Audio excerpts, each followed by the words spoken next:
Bureau chief Ejaz Ahmad Tahir रवाना। आज मक्का मुकर्रमा में पहला बैनुल अक़वामी एयरपोर्ट बनाने की मंजूरी। सऊदी अरब की हुकूमत ने मक्का मुकर्रमा में एक जदीद बैनुल अक़वामी एयरपोर्ट बनाने के मंसूबे की उसूली मंजूरी दे दी है, जो कि हुज्जाज और उम्रा ज़ायरीन की सहूलत के लिए एक तारीखी कदम करार दिया जा रहा है। मक्का मुकर्रमा के लिए एक वर्ल्ड क्लास आलमी मयार का एयरपोर्ट बनाने की मनसूबाबंदी मुकम्मल कर ली गई है।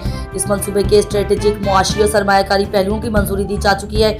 एयरपोर्ट की तामीर में प्राइवेट सेक्टर, निजी शोबा को भी शामिल किया जाएगा। फिलहाल ये मंसूबा इब्तिदाई मरहले प्लानिंग फेस में है और हतमी तामीराती टाइमलाइन अभी जारी नहीं की गई। हुज्जाज और ज़ायरीन के लिए बड़ी सहूलत। उस वक्त दुनिया भर से आने वाले हुज्जाज व मुअतमरीन को जद्दा किंग अब्दुल अजीज एयरपोर्ट के जरिए आना पड़ता है, जो मक्का मुकर्रमा से तकरीबन 80-90 किलोमीटर दूर है। नए एयरपोर्ट की तामीर से ज़ायरीन बराह रास्त मक्का मुकर्रमा पहुँच सकेंगे, जिससे सफ़र का वक्त और मुश्किलात कम होंगी।